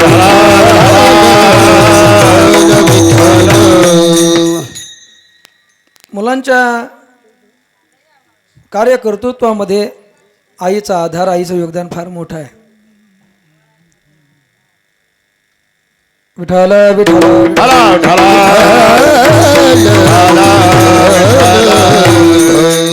आई आईच असते. आईचं बरोबरी करणारं पात्र या जगाच्या पाठीवर कोणतंच नाही. देवसुद्धा आईची बरोबरी करू शकत नाही, कारण देवाकडं द्वैत भाव आहे. तो द्वैत भाव तुम्हाला आईच्या जवळ पाहायला मिळणार आहे. आई म्हणजे मूर्तिमंत प्रेम. आता फार अलंकारिक भाषेमध्ये बोलायला मला जमत नाही, त्याचा प्रयत्न करत नाही. कीर्तनकार मंडळी, व्याख्याते, कवी वर्णन करतात. आई म्हणजे मंदिरावरचा कळस, आई म्हणजे दारातल्या तुळशी वृंदावनातली तुळस, आई म्हणजे वाळवंटात प्यावास थंडगार पाणी, आई म्हणजे पहाटेस गावी अशी गोड गाणी, आई म्हणजे लंगड्याचा पाय, वासराची गाय, दुधावरची साय, आई म्हणजे संस्काराची अशी शिदोरी जी जीवनात कधी सरतही नाही, जी कधी उरतही नाही. आई आई असते. जगाच्या पाठीवर सर्व पात्रांना पर्याय आहे, पण आई नावाच्या पात्राला जगाच्या पाठीवर पर्याय नाही. आईची किंमत आई असताना किती लोकांना कळते माहीत नाही, पण आईची किंमत, आईची प्रेमाची न्यूनता हे ज्याच्या जीवनातून ते मातेचं छत्र हरपलंय त्याच्या खेरीत तो दुसरं कोण सांगू शकेल. एक कविता आहे, मला वाटतं 6वीच्या वर्गाला कविता आहे. एक लहान लेकरू, त्याची आई वारली, त्याला सोडून निघून गेलेली आहे, परलोकवासी झालेली आहे, आणि आईच्या विरहामध्ये व्याकुळ झालेलं ते लेकरू आपलं अंतःकरण त्या कवितेच्या माध्यमातून प्रगट करत आहे. ही माझी कविता, ही माझी चारी भावंड, मग स्वातीताई असेल, विजयाताई असेल, म्हणजे संतोषराव असतील, श्रीकांत भाऊ असतील, आज त्यांच्या अंतःकरणातलं काहूर, त्यांच्या अंतःकरणातले ती न्यूनता, रिकामा झाले कोपरा, त्या कोपऱ्यातून येणारा आवाज, ही माझी कविता त्यांना लगेच कळेल, लगेच भावेल. आईचं असणं म्हणजे काय असतं आणि आईचं नसणं म्हणजे काय असतं, कवितेचं सुंदर वर्णन करतो. आईविना पोरकं झालं ते लेकरू बाहेर फिरत असताना ते पाहत आहे. दिवसभर चरायला गेलेली तानी गाय दिवसभर रानात चरून सायंकाळी घरी येते. गोठ्यामध्ये तिचं लहान वासरू बांधलेलं आहे, आणि ते लहान वासरू ज्यावेळेला सोडलं जातं, दिवसभर आपल्या आईचा झालेला वियोग त्या वासराला सहन होत नाही. मग सोडल्याबरोबर ते ज्या वेगानं धावत जातं आणि आपल्या आईच्या कासेमध्ये शिरतं, आणि दिवसभर आपल्या लेकराचा, वासराचा झालेला वियोग आपल्या जिभेनं ती गाय त्या वासराचं सर्वांग चाटून काढते. घरट्यामध्ये छोटी छोटी लहान पिलं आहेत, त्यांना भूक लागलेली आहे, आणि त्यांची भूक जाणून ती एक असणारी चिमणी आपल्या पिलांकरता कुठंतरी जाते आणि धान्याचा दाना चोचीमध्ये घेऊन येते, आणि चोच वासून ती पिलं चिवचिव करतात, आणि त्या पिलाच्या मुखामध्ये ती चिमणी तो धान्याचा कण त्यांच्या मुखामध्ये तो घास भरवते. तो कवी म्हणतो, असं मायेनं काशीत घेण्याकरता आणि मायेनं घास ओठी भरवण्याकरता माझी माय माझ्या जीवनामध्ये आज जिवंत नाही. चारा मुखी पिलांचा चिमणी हळूच देई, गोठ्यात वासराना ह्या चाटतात गाई वासल्ये पशूंचे मी रोज रोज पाहून अंतरात्मा व्याकुळ मात्र होई. हे दृश्य मी पाहतो पण मला आनंद होत नाही. आमच्याकडे व्याकुळ होतं का? असा मायेचा घास ओठात भरवण्याकरता आणि मायेनं पदराखाली घेण्याकरता माझी माय माझ्या जीवनात जिवंत नाही. शाळेतून आलेलं लेकरू दारात उभं राहतंय, रानात गेलेल्या आपल्या आईला ते हाक मारते, आई. आर्ततेने आपल्या आईला त्या लेकरानं मारलेली हाक तो कमी म्हणतो माझ्या कानावर येते, पण मला हाक ऐकून आनंद होत नाही. अंतकरणातून वेदनाची कळ उमटते का अशी आई ग, अशी आर्ततेने हाक मारण्याकरता माझी माय माझ्या जीवनामध्ये आज जिवंत नाही. आई म्हणून कोणी आईस हाक मारी ती हाक येई कानी मद होय शोककारी. तो कवी ते लहान लेकरू सर्व कविता गात नाही मी, जणू काही स्वर्गवरती आहे आणि आपली आई त्या स्वर्गामध्ये गेलेली आहे या भावनेनं त्या स्वर्गातल्या आईला ते लेकरू हाक मारते, आई आई आई ये ना ग माघारी, ये ना ग परत. मायेनं पदराखाली घेण्याकरता, मायेचा हात डोक्यावर फिरवण्याकरता, प्रेमाचा घास या मुखात भरवण्याकरता आई ये ना ग. तो असताना नाही पण गेल्यानंतर जीवनातली तुझी उणीव आणि त्या उणीवेची जाणीव अंतकरणाला भावते बघ. ये ना, तू रागवायचीस, तू मारायचीस, पण तुझ्या रागवण्यामध्ये तुझ्या मारण्यामध्ये सुद्धा काठोकाठ भरलेलं ते प्रेमच होतं. हे आतू गेल्यानंतर कळतंय बघ. ये ना ग आई, ये ना, ये ना माघारी तुझ्या लेकरासाठी, या लेकरावर रागवण्याकरता का होईना आई ये ना ग परत. सांग ना, सांग ना तू कधी येशील परतून ये घराला, येशील के धवागे ए रागवा वयाही येईन घून वेगे. आता ती येईल का? आता ती नाही येत. आणि म्हणून तर एक सुविचार आम्ही लहान असताना आमच्या बाई त्या फळ्यावर कायमच्या लिहायचा, अरे डोंगराड गेलेला सूर्य पुन्हा दिसेल पण माती आड गेलेली आई मात्र जीवनात पुन्हा दिसत नाही. याची जाणीव पण प्रत्येकानं अंतकरणात ठेवली पाहिजे. विठाला विठाला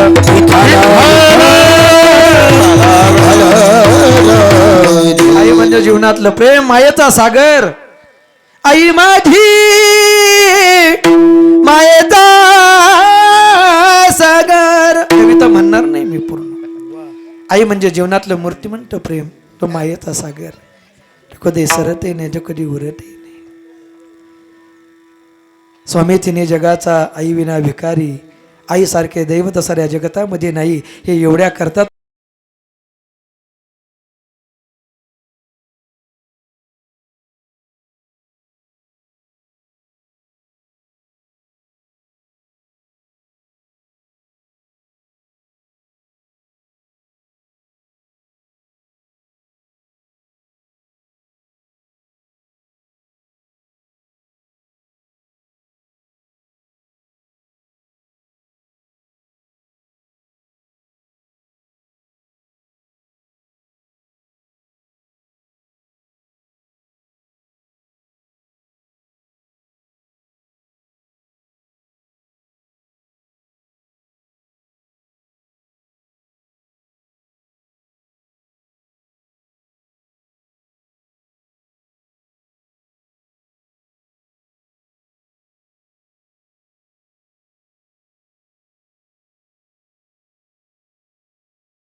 प्रयोग मुळात या दोन व्यक्ती करता केला, एक आई आणि बाप. विठाला विठाला विठ्ठल 12 वाजलेत, बोलत गेलो तर कितीतरी बोलत जाईल. माहेरी दारिद्र्य, सासरी दारिद्र्य. भावाचं लग्न झालेलं, नंतर बहिणीचं लग्न झालं.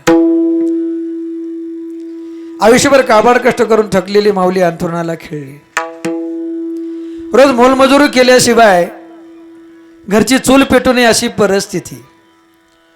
आजारी पडली, 2 दिवस गेले, बरं वाटत असं वाटलं होतं पण वाटेना.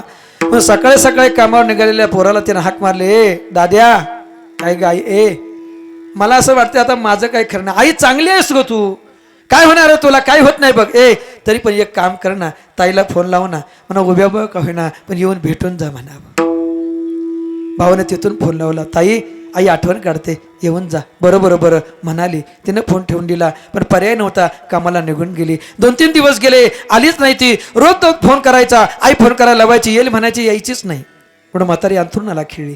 अन्न पाणी सोडलं तिनं, जागून उठता येईना. पण याची परिस्थिती अशीच, लेकराला शाळेतून घरी ठेवलंय, घरी थांब, आणि आजीला काही कमी जास्त वाटलं तर धावत येऊन मला शेतात सांग. म्हणून पोराला घरी ठेवलं, कामावर निघालेला पोराला बघितलं, त्यानं हाक मारले, दाद्या मला जो काय काय, ए माझं खरंच काही खरं वाटत नाही रे, फोन कर ना ताईला. म्हणावं, आईनं अन्न पाणी सोडले, तुझ्या वाटेकडे डोळे लावून बसली, कधी तुला एकदा बघीन आणि मरायला मोकळी होईल असं म्हणते, म्हण तिला, मग येईल ती. त्यानं फोन केला, ताई कोण आवाज आला, का रे दादा, ये ना ग. आई वाटेकडे डोळे लावून बसली बघ, अन्न पाणी सोडलंय 2 दिवसापासून, तुझ्या जीव अडकलाय, तिला एकदा डोळे भरून बघू दे म्हणते, मी मरायला मोकळी झाले. अगं ये ना ग, किती दिवस झाले, येईल असं म्हणते, येईल नक्की असं म्हणून तिनं फोन ठेवून दिला. नाईलाज होता, कामाकरता निघून गेली. दुपारपर्यंत काम, दुपारच्या जेवणाची सुट्टी. मैत्रिणी सख्या सोबतीने बसल्या, भाकरी सोडल्या, पाण्याची बाटली, घास तुकडा मोडला आणि मुखात घालणार. एवढ्या सकाळचं भावाचं बोलणं आठवलं. ताई ये ना ग, आईनं अन्न पाणी सोडलंय, तुझ्या जीव अडकलाय, एकदा डोळे भरून बघीन म्हणते, मी मरायला मोकळी झाले. अन्न पाणी सोडलं आईनं, वाक्य आठवलं आणि हातातला घास तसाच ताटात पडला आणि खळखळ दोन्ही डोळ्यातून गंगा जमुना वाहू लागलं. मैत्रिणी विचारलं, का ग रडतेस, का ग रडतेस. अगं कितीतरी दिवस झालेत, दादा फोन करतोय, आईनं अन्न पाणी सोडले म्हणाला, आज 2 दिवसापासून माझ्या वाटेकडे डोळे लावून बसली. सगळ्या सोबतीने म्हणू लागले, अगं मग जायचं ना, वेडी का खोळी, उद्या काही कमी जास्त झालं तर 2 प्रेमाचे शब्द तरी बोलता येतील का, का नाही गेलीस. कसं जाऊ, नाही काम केलं, संध्याकाळी चूल पेटवायची नाही, वेडी का खोळी. विठाला विठाला विठ्ठल 18 विश्व दारिद्र्य पुजलंय 5वीला, हे मर्यापर्यंत पाठ सोडत नाही आपली. माय गेली का दिसल का डोळ्यानं पुन्हा, 4 शब्द प्रेमाचे आणि ऐकायला मिळतील का. जाऊ दे, 1 दिवस राहिली उपवासी सगळे तर राहू दे, जाईल उद्या मी जाईल. आली रात्री, झोपली, डोळ्याला रोडला रात्रभर. सकाळी उठली, 1 भाकरी त्याच्यावर चटणी बांधून पिशवीमध्ये बॅगमध्ये टाकली, घाईघाई निघाली, गाडी बदलली, तालुक्याच्या ठिकाणी माहेरकडे जाणारी गाडी पकडली. येईपर्यंत दुपारी 12-12:30 वाजलेले. चैत्राचा महिना, ऊन रण तापलेलं. आईच्या भेटीच्या उडीनं स्टॉपवरती गाडी थांबली, तिथून 2-3 किलोमीटर चालत जायचंय. घाईघाई आईच्या भेटीचं उडीनं खाली उतरली, पण एक गोष्ट मात्र झाली, खाली उतरली, गाडी निघून गेली. उतरल्यानंतर तिला कळालं, पायाला चटके बसल्यावर घाईघाईनं उतरले आईच्या भेटीच्या उडीनं, पण चपला गाडीतच विसरले. पायाला चटके बसतात, तशीच आली. ते लहान बाचा दारात खेळत होता, मोठ्या त्या बाजूला लिंबाचं झाड सावलीतून उभी राहिली. बरं वाटलं तिला. त्या नातानं म्हातारीच्या हिच्या भाच्यानं बघितलं, जागेवर पडलेली म्हातारी पळत गेला, आजीच्या डोक्याला हात लावून हलू लागला, आजे उठ ना ग, बघ ना बाहेर कोण आले, हे कोण राहिले माझ्या राजा. आजे आत्ती आली बघ बाहेर. 4 दिवस जागेवर पडलेली म्हातारी, 4 दिवस अन्न पाणी सोडलेली, पण लेक दारात आली कळालं आणि इकडे तिकडे हात करू लागली. काय पाहते का आजे, हे माझ्या राजा, माझे काठे कुठे बघ रे. काठी हातात दिली, कुणास ठाऊक, पण सर्व बळ एकवटलं आणि 4 दिवस अन्न पाणी सोडलेली म्हातारी काठीच्या जण उभी राहिली. सफराच्या दरवाजातून बाहेर डोकावलं, कुठे आई, वाट्याच्या कोपऱ्यावर उभी आहे. पुढे येऊ लागली, थांब थांब थांब, तिथंच थांब. काठी टेकत टेकत हांड्यातून अर्धा तांब्या भरून घेतला पाण्याचा, भाकरीचा तुकडा त्याला काळं लावलेलं, आणि तशीच काठी टेकत टेकत अर्ध्या ओट्यावर 4 दिवस अन्न पाणी पोटात नाही, मटकन खाली बसले. लेक धावतच आली पुढून, आई तुकडा ओवाळला, तिथं टाकून दिला, पाण्याचा तांब्या अर्धा रिकामा केला, काठी बाजूला टाकली, मिठी मारली पोरीच्या गळ्यात, बिलगली, डोळ्यातल्या अश्रूनं पाठ भिजवून काढली लेकीची. तोंडावून हात फिरवला, कडकडा बोटून माया केली आणि हात लावला हानवटीला. बऱ्याच का ग माझी बाईटी, आलीस बेटा, डोळे भरून बघितले तुला, जा राह नाही म्हणणार मुक्कामी, तुला एकदा डोळे भरून बघितली, मारायला मोकळी झाली. आई खरंच राहायला वेळ नाही बघ माझ्याकडं, गेलं पाहिजे, नाही तर उद्याची चूल पेटायची नाही. विठाला विठाला विठाला.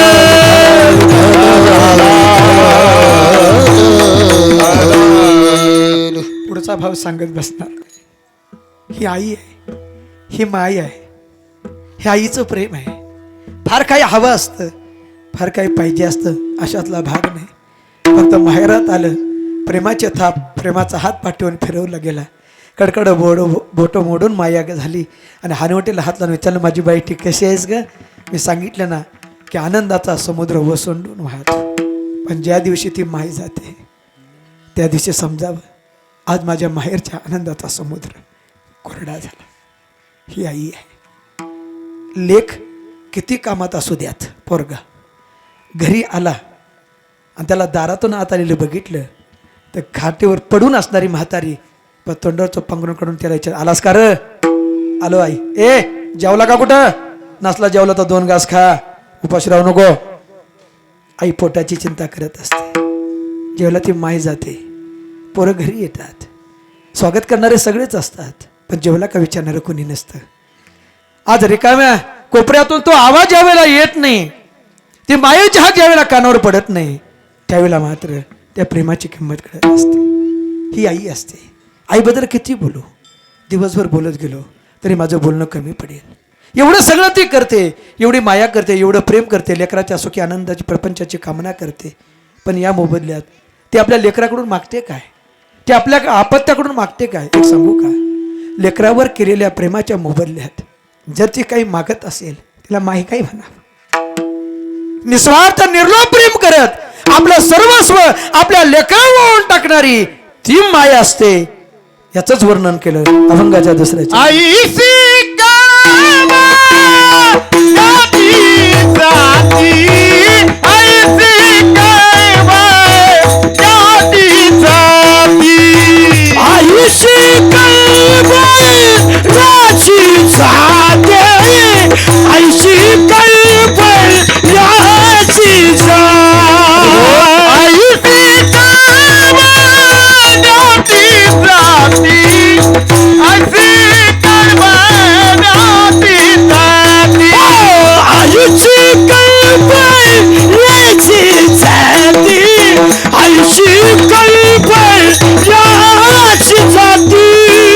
करीना भा बिन प्रीती, करीना भा बिन प्रीती, आईसी कामा जाती जाती,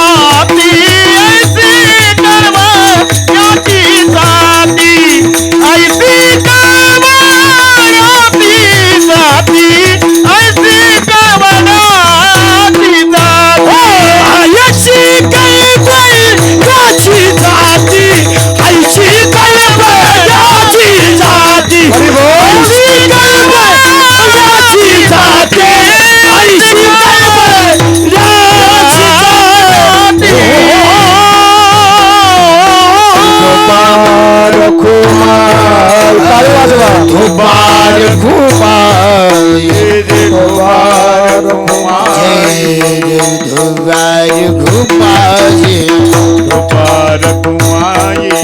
हरि जय जय जय, हरि जय जय जय, जय जय जय जय जय जय, इतने कुमार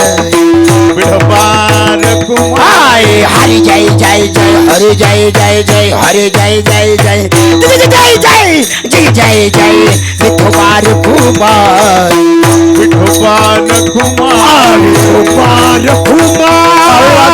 टाळी वाजवा, टाळी वाजवा. विठोबार कुमार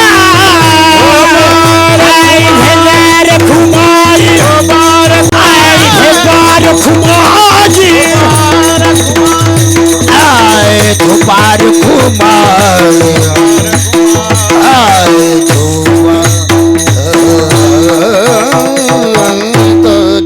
एक 5 मिनिटात मी माझी सेवा उरकणार आहे. प्रत्युपकाराची भावना अंतकरणामध्ये ठेवून आमच्यावर प्रेम करेल ती माई कसली. निस्वार्थ निर्लोभ अमर्याद प्रेम खऱ्या अर्थानं ती आई आमच्यावरती करत असते. तुकोबराय तेच तर म्हणतात, ऐशी कळबळ्याची जाती करी लाभा विनापेठे आई. म्हणजे आमच्या घरात, आमच्या घररूपी मंदिरात, घररूपी देव्हाऱ्यात आमच्या कल्याणाकरता, आमच्या आनंदाकरता, आमच्या सुखाकरता तेवत असणारा हा नंदादीप आहे. आमचे संतोष भाऊ असतील, श्रीकांत भाऊ असतील, आमची स्वातीताई असेल, आमची विजयाताई असेल. अगदी कधीतरी माहेरात आल्यानंतर माझी वाट पाहणारं कुणीतरी तिथं आहे ही भावना एक वेगळी सुख देणारी असते. कुठून तरी बाहेरून, कामावरून आल्यानंतर, बाहेरून आल्यानंतर माझी वाट पाहत असणारी, माझ्यावर जीवापाड प्रेम करणारी ही आई घरामध्ये माझी वाट पाहते. ही भावना अंतःकरणामध्ये काहीतरी वेगळं समाधान आणि सुख, आनंद देऊन जाते. आज ही आई चारी भावंडांच्या जीवनातून कायमची त्यांना सोडून निघून गेली. 2 मुली, 2 मुलं यांच्यासाठी घररूपी मंदिरामध्ये तेवत असणारा हा नंदादीप या आईच्या जाण्यानं कायमचा विझून गेला. ते अशा ठिकाणी गेले की जिथून आतापर्यंत कोणी कधीच माघारी आलं नाही. चारी भावंड आईची स्मृती अंतःकरणामध्ये ठेवून दिनकर महाराज आज हेच म्हणत असतील, गेली दुरी दिगंतर पुन्हा येणे नाही घरी, विझला हो नंदादीप कसे जाऊ मी मंदिरी, विझला हो नंदादीप कसे जाऊ मी मंदिरी, विझला हो नंदादीप कशी जाऊ मी घरी, विझला हो नंदादीप कशी जाऊ मी घरी. माझी आई होती माझी ती कैवारी, सावळी ग माझी आई होती माझी ती कैवारी, डोळी रखुमाई गेली ओस पडाली पंढरी, डोळी रखुमाई गेली ओस पडाली पंढरी, विझला हो नंदादीप कशी जाऊ मी घरी, विझला हो नंदादीप कशी जाऊ मी घरी. चारी भावंड आज या मातेच्या प्रथम पुण्यस्मरणाच्या निमित्तानं मातेच्या स्मृतीचे अभिवादन करत असताना, आठवण काढत असताना त्या भगवान परमात्म्याला एकच विनंती करत असते, भगवंता माझी आई तुझ्या चरणाजवळ आली, आम्हाला कायमची सोडून उभे आयुष्यभर निस्वार्थ निर्लोभ अमर्याद प्रेम आमच्या आईनं आमच्यावर केलंय. आता ती तुझ्याकडे आली ना भगवंता, प्रथम वर्ष श्राद्धाच्या निमित्तानं माझ्या आईला श्रद्धांजली वाहताना माझं अंग शहारून येतंय, थरथर कापतंय. श्रद्धांजली वाहताना तुझ्या चरणाशी एवढीच विनंती करतो की माझ्या आईला तुझ्या चरणाजवळ जागा दे. श्रद्धांजली देत धरे माझी काया, श्रद्धांजली देत धरे माझी काया, मोक्षपदी राहू दे रे आई माझी देवराया, मोक्षपदी राहू दे रे आई माझी देवराया, विझला हो नंदादीप विझला हो नंदादीप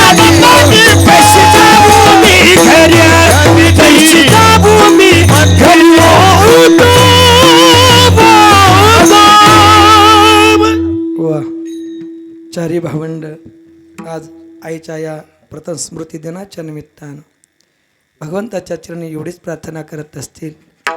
आमच्या घररूपी देव्हाऱ्यातला नंदादेव तरी विझला भगवंता, पण आईची ही प्राणज्योत हा नंदादेव जिथं असेल तिथं त्याला तुझ्या चरणाशी स्थान दे. आणि हीच खरी श्रद्धांजली या ठिकाणी आहे. अजून आई काय करते, पोटी भारव आहे त्याचे सर्वस्व हीच आहे. संत आणि आई या दोघातलं साधर्म्य की जे सतत आपल्या हिताची चिंता करत असतात. लहान लेकरू जसं हिताची कामना आईवरती टाकून निश्चिंत होतं, तसं तुकोबराय म्हणतात, मी माझ्या कल्याणाचा भार संतावर टाकून निश्चिंत झालो. तुका म्हणे माझे तुम्हा संतावरी ओझे, आईसे कळवळ्याचे जाती करीला भागिना प्रीती. ज्ञानेश्वर माऊली महाराज ज्ञानेश्वर माऊली, महाराज ज्ञानेश्वर ज्ञानेश्वर ज्ञानेश्वर माऊली, ज्ञानराज माऊली, ज्ञानेश्वर ज्ञानेश्वर महाराज ज्ञानेश्वर माऊली,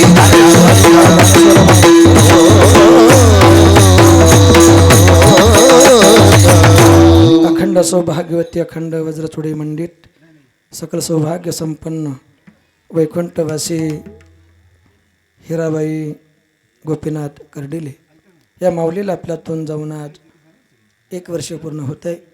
मातेच्या स्मृतीला अभिवादन करण्याकरता भावपूर्ण आदरांजली समर्पित करण्याकरता आपण इथं आलात. माऊलींची दोन्ही मुलं आमचे श्रीकांत भाऊ असतील, संतोष भाऊ असतील, 2 मुली स्वातीताई आणि विजयाताई, सुना, जावई, नातवंड असा मोठा परिवार, आई आहे, पती आहेत की ज्यांनी या मंदिरासाठी ही जागा इथं दान दिली. अगदी दातृत्ववान असा हा परिवार, या परिवाराला धन्यवाद आहेत.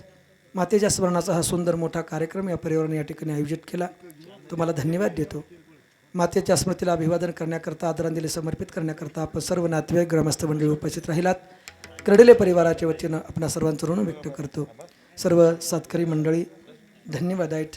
आपणा सर्वांना उत्कट अशी साथ केलीत.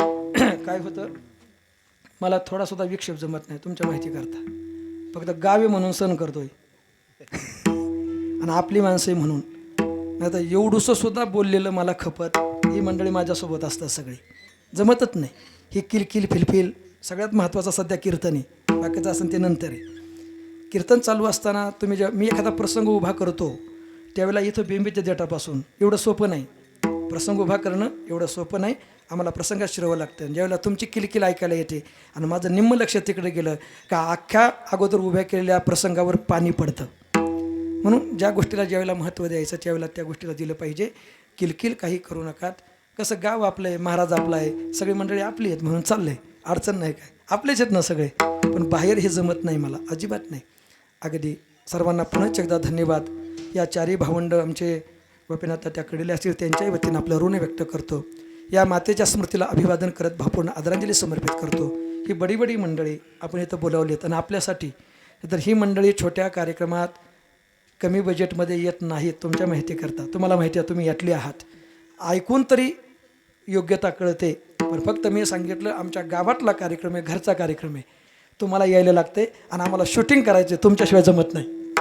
म्हणून ही मंडळी आपण आग्रहाने या ठिकाणी बोलवली. आपणा सर्वांच्या विनंतीला मान देऊन ही मंडळी या ठिकाणी आली. काळाराम महाराज असतील, गजानन महाराज असतील आणि ओंकार महाराज तर आपलेच आहेत, त्यांना धन्यवाद. अगदी माऊली महाराज पवार यांच्या संस्थेतील सर्व विद्यार्थी माऊली महाराजांना धन्यवाद देतो. ते या ठिकाणी उपस्थित आहेत. बाकीचे आपल्या परिसराचे टाळकरी, मग आमचे दत्तभाऊ असतील, शंभरा महाराज खरबस, विनेकरी सर्वांना शतशः धन्यवाद. सुंदर अशी साऊंड सिस्टीम, तुम्हालाही धन्यवाद. असं भेटत चला आणि आपली सतत भेट व्हावा याकरता सारख्या